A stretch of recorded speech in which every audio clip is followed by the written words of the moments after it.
আচমকা বাংলাদেশের ক্রিকেট প্রেমীরা হয়ে গেছেন শ্রীলঙ্কার ডাই হার্ড ফ্যান। ক্রিকেটে এমনিতে মাঠের লড়াইয়ে নতুন রাইভালরির জন্ম দিয়েছে বাংলাদেশ শ্রীলঙ্কা।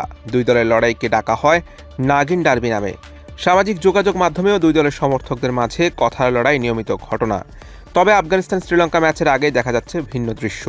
সামাজিক যোগাযোগ মাধ্যমে ফেসবুকে বাংলাদেশের অনেকেই প্রকাশ্যে শ্রীলঙ্কাকে সমর্থন জানাচ্ছেন। এমনকি বড় একটি অংশ সরব হয়েছেন শ্রীলঙ্কান ক্রিকেট বোর্ডের অফিসিয়াল ফেসবুক পেজে।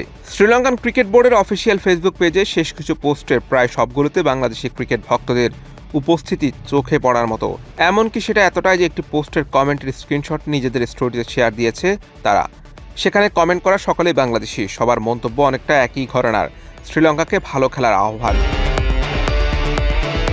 গ্রুপ পর্বের 3 ম্যাচ শেষে বাংলাদেশের পয়েন্ট 4, তবে নেট রান রেটটাই টাইগারদের চিন্তার কারণ। হংকংয়ের বিপক্ষে কোনো রকমে জেতার পর লঙ্কানদের কাছে বড় হার এতে বড় প্রভাব ফেলেছে। বর্তমানে বি গ্রুপের পয়েন্ট টেবিলে 2-এ থাকা বাংলাদেশের নেট রান রেট ঋণাত্মক 0.270। শীর্ষে থাকা লঙ্কানরা এখনও ম্যাচ হারেনি, বাকি আছে আফগানদের বিপক্ষে লড়াই। পজিটিভ নেট রান রেটের কারণে লঙ্কানরা শীর্ষে, 2-এ থাকা বাংলাদেশের নেট রান রেট ঋণাত্মক 0.270। তবে আফগানিস্তানের পয়েন্ট 2 হলেও তাদের নেট রান রেট গ্রুপের সবার চেয়ে বেশি। রশিদ খানের দলের নেট রান রেট ধনাত্মক 2.15। গ্রুপের অপর দল হংকং কোনো ম্যাচ না জিতেই টুর্নামেন্ট থেকে বিদায় নিয়েছে।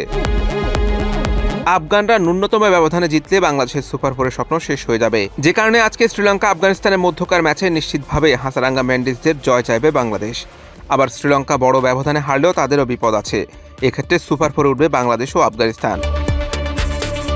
লঙ্কা আফগান ম্যাচ শুরু হতে বেশিক্ষণ বাকি নেই। আবুধাবির শেখ জাইদ স্টেডিয়ামে বাংলাদেশ সময় রাত 8:30 শুরু হবে এই ম্যাচ। লঙ্কা আফগানদের এই লড়াইয়ে নজর থাকছে বাংলাদেশেরও, কারণ লিটন তামিমদের সুপার 4-এ ভাগ্য নির্ভর করছে এই ম্যাচের ফলাফলের উপর। Hussain Arman, BD cric time.